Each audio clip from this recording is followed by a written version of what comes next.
Chapter 5. A Warning. The Book of Mormon was brought forth by the power of God to serve as a witness and also a warning.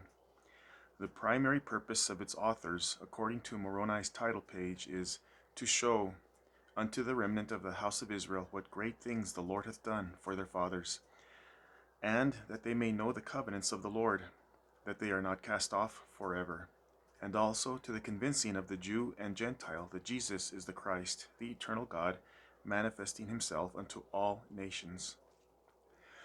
Moroni also seemed to indicate a secondary purpose of the Book of Mormon, which is to warn us in the last days that conspiring men are always secretly combining to overthrow the liberty of men and women in order to bring them into bondage and captivity.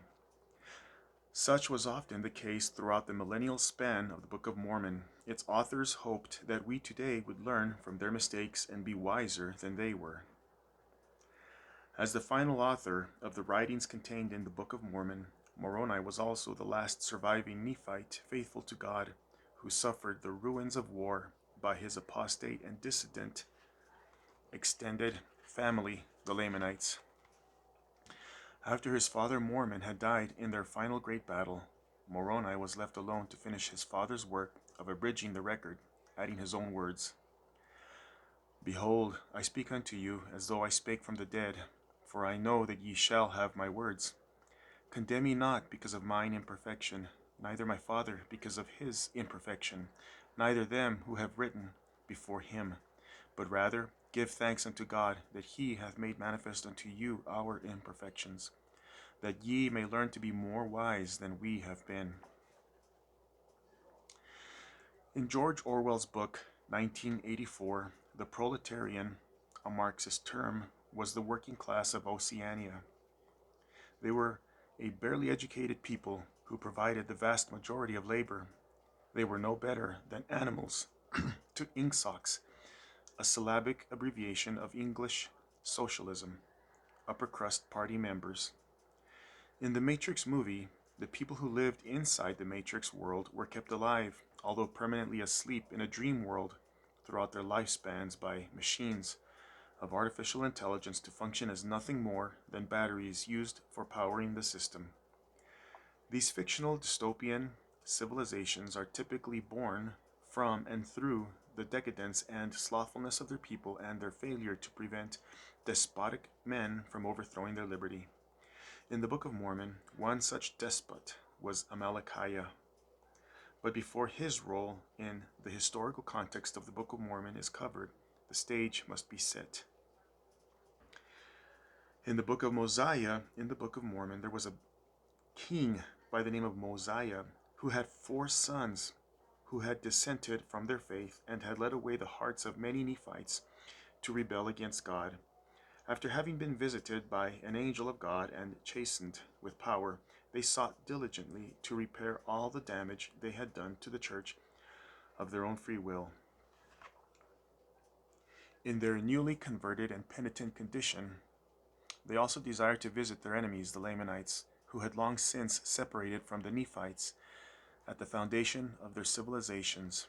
Their forefather Laman, having rebelled against the Lord and desiring to kill his youngest brother Nephi, who was faithful to God when we first began reading the Book of Mormon. This schism, which ignited generations upon generations of bloody family feuding, reinforced the Lamanites' hatred of the Nephites and motivated them to plunder and kill the Nephites whenever possible. King Mosiah allowed his sons to proselytize the Lamanites only after receiving word from the Lord that they would be blessed in softening the hearts of many Lamanites. This resulted in the conversion of countless Lamanites to the Lord. Many thousands of converted Lamanites thereafter migrated to live with the Nephites in peace, and they became so dedicated to the Lord that they were considered zealous by the Nephites themselves. These converted Lamanites changed their name to Anti-Nephi-Lehi and did not want to be known as Lamanites anymore.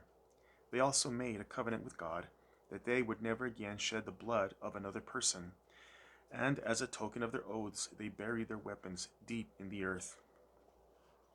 This kind of shift in the societies of the Nephites and the Lamanites left vacuums of power and also labor. When King Mosiah became very old, he desired that his oldest son succeed him as king, but his son refused. All four sons, still penitent, had no desire for power whatsoever, but they desired only to serve the Lord. This posed a problem for the Nephite kingdom. King Mosiah, with the approval of the people, instituted a new system of government where judges, including a chief judge, were elected by the voice of the people. This new reign of judges, founded on the principle of liberty, gave the people the opportunity to govern themselves and to worship God freely. There were still countless Lamanites who desired to destroy the Nephites or to bring them into subjugation. One of them was named Zerahemnah, who was a dissenter of the Nephites and also a chief captain of the Lamanite armies, and who also had an intense hatred of their newly converted Lamanite brethren to the Lord. And now the design of the Nephites was to support their lands and their houses and their wives and their children, and they might preserve them from the hands of their enemies, and also that they might preserve their rights and their privileges, yea, and also their liberty, that they might worship God according to their desires. For they knew that if they should fall into the hands of the Lamanites, that whosoever should worship God in spirit and in truth, the true and the living God, the Lamanites would destroy. Yea, and they also knew the extreme hatred of the Lamanites toward their brethren, who were the people of Anti-Nephi Lehi, who were called the people of Ammon. And they would not take up arms. Yea, they had entered into a covenant, and they would not break it. Therefore, if they should fall into the hands of the Lamanites, they would be destroyed. And the Nephites would not suffer that they should be destroyed. Therefore, they gave them lands for their inheritance. The Nephites always made preparations for their defenses and, at this time, appointed a man over all their armies. Now the leader of the Nephites, or the man who had been appointed to be the chief captain over the Nephites, now the chief captain took the command of all the armies of the Nephites, and his name was Moroni. And Moroni took all the command and the government of their wars, and he was only 25 years old when he was appointed chief captain over the armies of the Nephites. And it came to pass that he met the Lamanites in the borders of Jershon, and his people were armed with swords and with scimitars and all manner of weapons of war. Jershon was the name of the land given to the converted Lamanites to live unmolested in peace. Captain Moroni determined to defend them and to prevent Zerahemnah and his armies from destroying them. The battle that ensued was bloody and terrible. Never before in their history had the Lamanites come down with such hatred and determination to destroy the Nephites. Despite the Nephite preparations, the Lamanites succeeded in their fierce anger to split the armor of the Nephites, that many of their arms were severed in the process. Now in this case the Lamanites did fight exceedingly, yea, never had the Lamanites been known to fight with such exceedingly great strength and courage, no, not even from the beginning.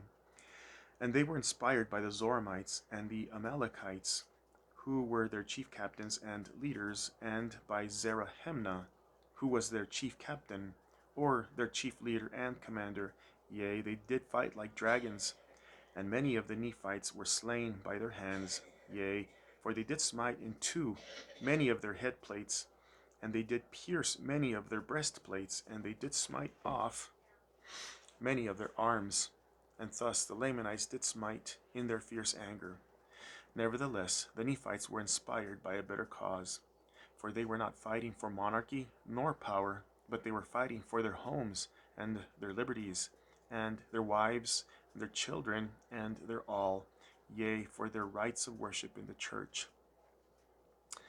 And they were doing that which they felt was the duty which they owed to their God, for the Lord had said unto them, and also unto their fathers, that inasmuch as ye are not guilty of the first offense, neither the second, ye shall not suffer yourselves to be slain by the hands of your enemies. And again, the Lord has said that ye shall defend your families even unto bloodshed. Therefore, for this cause were the Nephites contending with the Lamanites to defend themselves and their families, and their lands, their country, and their rights, and their religion. And it came to pass that when the men of Moroni saw the fierceness and the anger of the Lamanites, they were about to shrink and flee from them.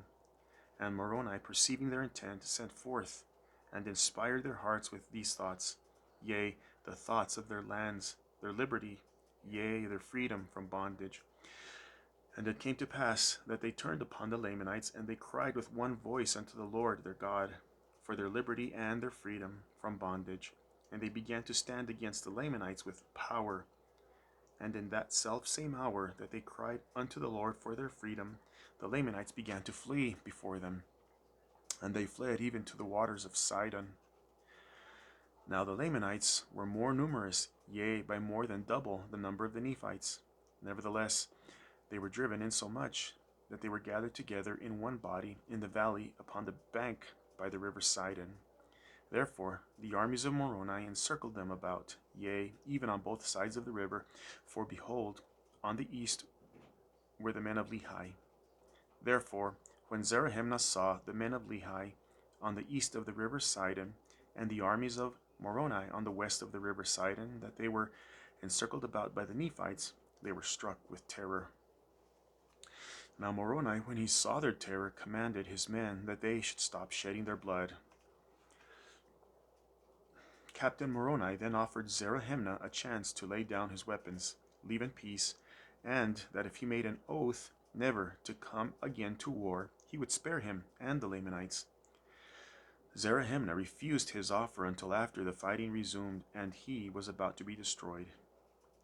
Now Zarahemnah, when he saw that they were all about to be destroyed, cried mightily unto Moroni, promising that he would covenant, and also his people with them, if they would spare the remainder of their lives, that they never would come to war against them. And it came to pass that Moroni caused that the work of death should cease again among the people, and he took the weapons of war from the Lamanites. And after they had entered into a covenant with him of peace, they were suffered to depart into the wilderness. The Nephites suffered tremendous losses, but King Mosiah's passing left many Nephites who did not like the new system of government, or the priests and teachers who had been appointed in the church. Consequently, dissensions arose. A man named Amalickiah wanted the people to have a king again, and he wanted to be that king. And Amalickiah was desirous to be a king, and those people who were wroth were also desirous that he should be their king. And they were the greater part of them the lower judges of the land, and they were seeking for power. And they had been led by the flatteries of Amalickiah, that if they would support him and establish him to be their king, that he would make them rulers over the people. Captain Moroni returned home from his bloody battle against Zarahemnah. While recuperating, he learned of Amalickiah's uprising among his people, the Nephites. And now it came to pass that when Moroni, who was the chief commander of the armies of the Nephites, had heard of these dissensions, he was angry with Amalickiah. And it came to pass that he rent his coat, and he took a piece thereof, and wrote upon it, In memory of our God, our religion, and freedom, and our peace, our wives, and our children. And he fastened it upon the end of a pole. And he fastened on his headplate and his breastplate, and his shields, and girded on his armor about his loins. And he took the pole which had on the end thereof his rent coat, and he called it the title of liberty. And he bowed himself to the earth, and he prayed mightily unto his God for the blessings of liberty to rest upon his brethren, so long as there should be a band of Christians remain to possess the land. For thus were all the true believers of Christ who belonged to the church of God called by those who did not belong to the church. And those who did belong to the church were faithful. Yea, all those who were true believers in Christ took upon them gladly the name of Christ, or Christians as they were called, because of their belief in Christ who should come. And therefore at this time Moroni prayed that the cause of the Christians and the freedom of the land might be favored. And it came to pass that when he had poured out his soul to God, he named all the land which was south of the land desolation, yea, and in fine, all the land both on the north and on the south, a chosen land, and the land of liberty.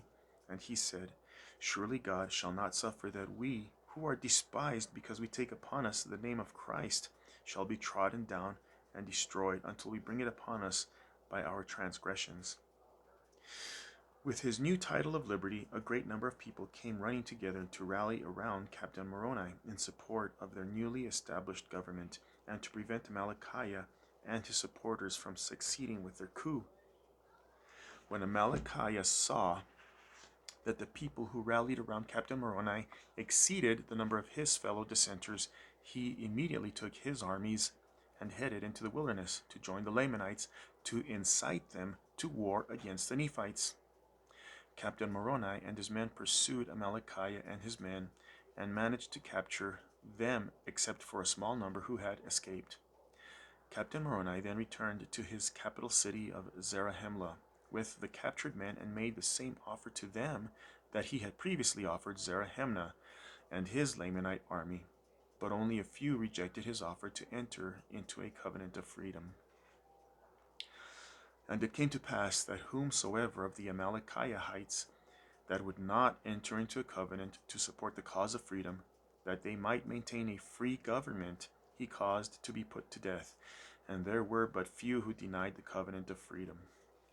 Meanwhile, Amalickiah went over to the Lamanite lands and stirred them up to anger to the point that their king sent a proclamation throughout his kingdom among all his people that they should gather themselves together again to go to battle against the Nephites. Many Lamanites were afraid to go to war against the Nephites and lose their lives, but they were also afraid of their king. Many of these were probably part of Zarahemna's armies, but the record is silent on this. We never hear from Zarahemna again. The Lamanite king was furious because of their disobedience, so he gave Amalickiah command over those Lamanites who were still obedient to the king, and commanded him to go and compel them to arms. Now behold, this was the desire of Amalickiah, for he being a very subtle man to do evil, therefore he laid the plan in his heart to dethrone the king of the Lamanites. And now he had got the command of those parts of the Lamanites who were in favor of the king, and he sought to gain favor of those who were not obedient. Therefore he went forward to the place which was called Onidah, for thither had all the Lamanites fled, for they discovered the army coming, and supposing that they were coming to destroy them, therefore they fled to Onidah, to the place of arms. Now that Amalickiah was made commander of one army, he went after the Lamanites who fled to Onidah and gathered themselves to the top of a hill called Antipas. The Lamanites who were on the hill resolved firmly not to go to war with the Nephites, but they made preparations to battle against Amalickiah and appointed a man named Lehontai to be their leader. Amalickiah did not want to fight against Lehontai's army, but he did want to gain command of all the armies. Now it was not Amalickiah's intention to give them battle according to the commandments of the king, but behold, it was his intention to gain favor with the armies of the Lamanites, that he might place himself at their head and dethrone the king and take possession of the kingdom. Amalickiah and his army camped around the hill, and when night came, he sent a secret embassy up to Lehontai to request that he come down to speak with him. Lehontai refused to come down the hill to meet with Amalickiah to talk with him. After 3 total failed attempts to persuade Lehontai to come down, Amalickiah went up the hill almost to Lehontai's camp, and once more asked Lehontai to come out and meet him and to bring his guards with him. This time Lehontai relented and brought his guards with him to meet with Amalickiah. Amalickiah then asked Lehontai if he would bring his army back down and surround the king's loyal army in the camps below by night. Amalickiah would surrender his army to Lehontai if Lehontai made him second in command. Lehontai agreed, and the army below awoke to discover that they had been surrounded. And it came to pass that when they saw that they were surrounded, they pled with Amalickiah that he would suffer them to fall in with their brethren, that they might not be destroyed.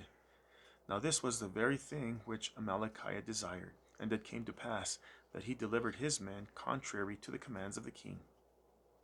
Now this was the thing that Amalickiah desired, that he might accomplish his designs in dethroning the king.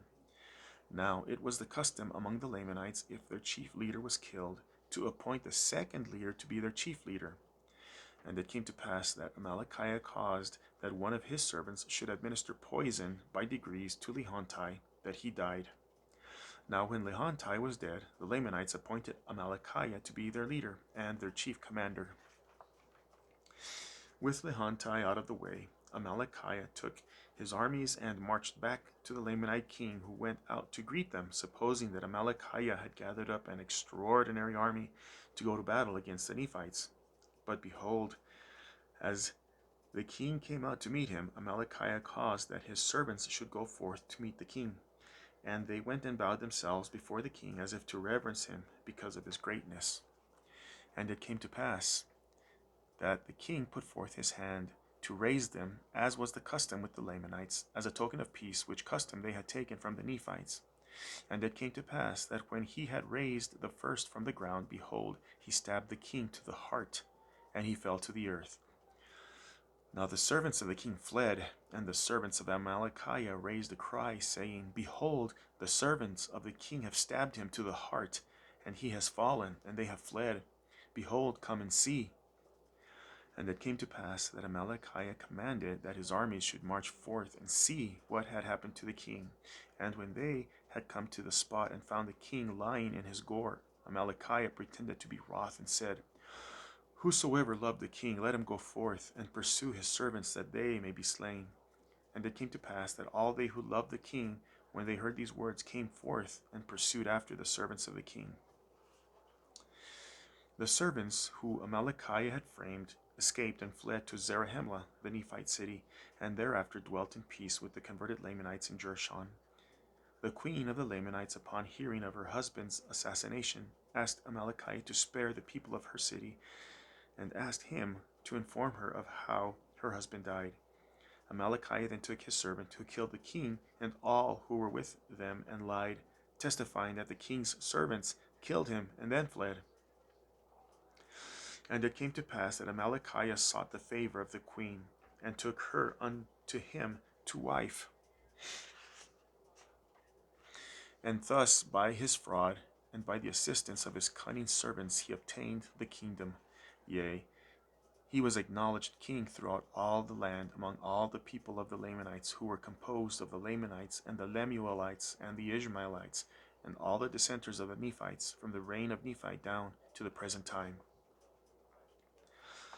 While Amalickiah was engaging in false flag operations and usurping power among the Lamanites, Captain Moroni was making preparations to defend his people from the coming invasion of King Amalickiah and all his Lamanite armies. And Moroni was a strong and a mighty man. He was a man of a perfect understanding, yea, a man that did not delight in bloodshed, a man whose soul did joy in the liberty and the freedom of his country, and his brethren from bondage and slavery, yea, a man whose heart did swell with thanksgiving to his God for the many privileges and blessings which he bestowed upon his people, a man who did labor exceedingly for the welfare and safety of his people, yea, and he was a man who was firm in the faith of Christ, and he had sworn with an oath to defend his people, his rights, and his country, and his religion, even to the loss of his blood. Captain Moroni had proven himself a faithful chief captain and defender of his people and also liberty. He fought only in defense of his country, never as an offense against those who would destroy his people and their new way of life. Furthermore, he spared his enemies when they covenanted to depart in peace or to maintain the liberty of his people, even after they had shed so much of the blood of his fellow Nephites, or had attempted to overthrow the government and to supplant their judges, making themselves rulers. Neither Captain Moroni nor the Nephites desired to battle against the Lamanites to shed their blood. Now, they were sorry to take up arms against the Lamanites, because they did not delight in the shedding of blood. Yea, and this was not all. They were sorry to be the means of sending so many of their brethren out of this world into an eternal world, unprepared to meet their God. Nevertheless, they could not suffer to lay down their lives, that their wives and their children should be massacred by the barbarous cruelty of those who were once their brethren, yea, and had dissented from their church, and had left them, and had gone to destroy them by joining the Lamanites. Thereafter the Lamanite armies returned and invaded the Nephite lands, but Captain Moroni had fortified his cities so well, and had prepared his people for the attempted conquest of the Lamanite armies so well, that the Lamanites could not prevail whatsoever. But the Nephites had slain all of the Lamanite chief captains instead. The Lamanites then returned to their land to report to King Amalickiah, who had not gone to battle this time. When he learned of their failures and what happened, he became enraged. And it came to pass that he was exceedingly angry with his people, because he had not obtained his desire over the Nephites. He had not subjected them to the yoke of bondage. Yea, he was exceedingly wroth, and he did curse God and also Moroni, swearing with an oath that he would drink his blood, and this because Moroni had kept the commandments of God in preparing for the safety of his people. Dissensions arose again among the Nephites as malcontents resumed their efforts to overthrow the government. Nevertheless, they did not long maintain an entire peace in the land, for there began to be a contention among the people concerning the chief judge Pehoran. For behold, there were a part of the people who desired that a few particular points of the law should be altered. But behold, Pehoran would not alter, nor suffer the law to be altered. Therefore he did not hearken to those who had sent in their voices with the petitions concerning the altering of the law. Therefore, those who were desirous that the law should be altered were angry with him, and desired that he should no longer be chief judge over the land. Therefore there arose a warm dispute concerning the matter, but not unto bloodshed. And it came to pass that those who were desirous that Pehoran should be dethroned from the judgment seat were called kingmen, for they were desirous that the law should be altered in a manner to overthrow the free government and to establish a king over the land. And those who were desirous that Pehoran should remain chief judge over the land took upon them the name of freemen. And thus was the division among them, for the free men had sworn or covenanted to maintain their rights and the privileges of their religion by a free government.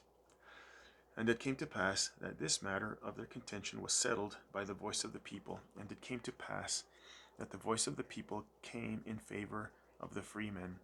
And Pehoran retained the judgment seat, which caused much rejoicing among the brethren of Pehoran, and also many of the people of liberty, who also put the kingmen to silence, that they durst not oppose, but were obliged to maintain the cause of freedom. Now those who were in favor of kings were those of high birth, and they sought to be kings, and they were supported by those who sought power and authority over the people. But behold, this was a critical time for such contentions to be among the people of Nephi. For behold, Amalickiah had again stirred up the hearts of the people of the Lamanites against the people of the Nephites, and he was gathering together soldiers from all parts of his land, and arming them, and preparing for war with all diligence, for he had sworn to drink the blood of Moroni. Amalickiah had struck again. This time he amassed such a great army that he did not fear to come to battle with them, and he returned with his armies at the head of them to the land of Zarahemla, where he overthrew many cities and occupied them. The Nephite kingmen rejoiced in this, having broken their oaths or covenants to defend the cause of freedom, but instead showing support for the conquering Lamanites because of their desires to be made rulers over the people.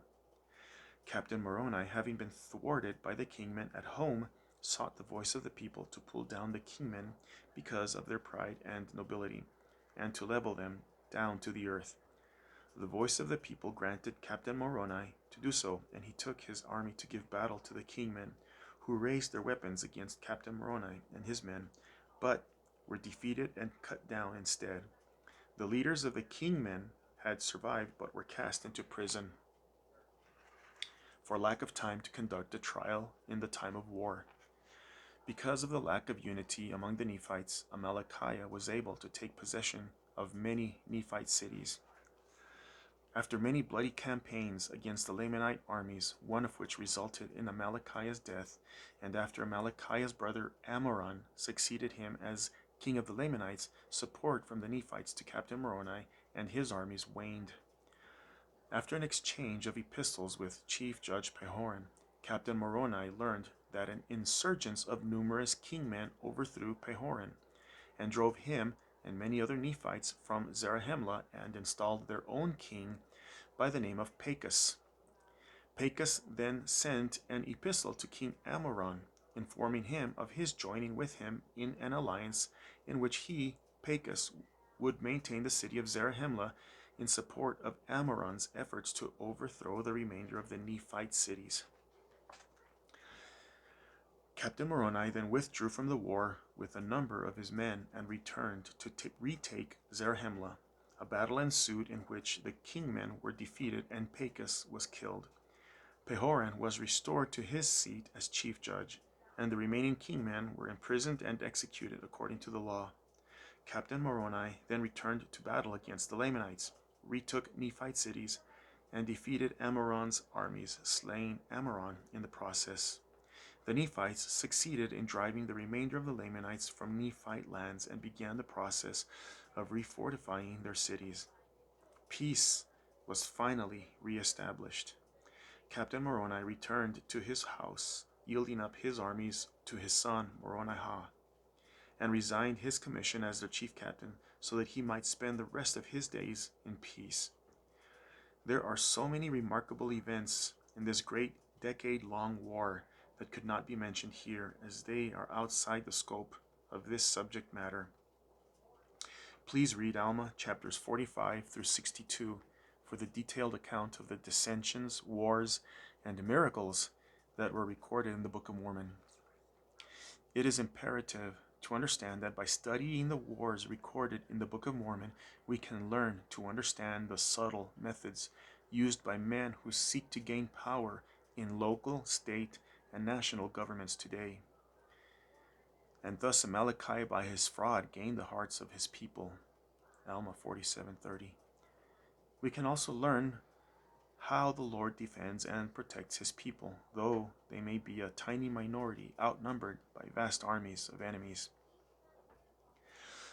And it came to pass that the people of Nephi took their tents and departed out of the valley of Gideon towards their city, which was the city of Zarahemla. And behold, as they were crossing the river Sidon, the Lamanites and the Amlicites, being as numerous almost as it were as the sands of the sea, came upon them to destroy them.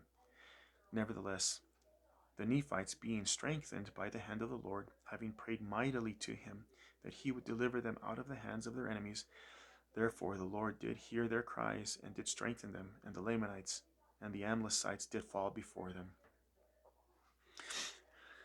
But most importantly, by careful study of the Book of Mormon, we can identify the cunning devices employed by conspiring men who seek to overthrow our liberty and to avoid the same trappings and pitfalls that the Nephites fell into because of their pride, self-righteousness, and lack of diligence in maintaining their right to be free and happy. See Helaman chapter 2, verse 13 and 14.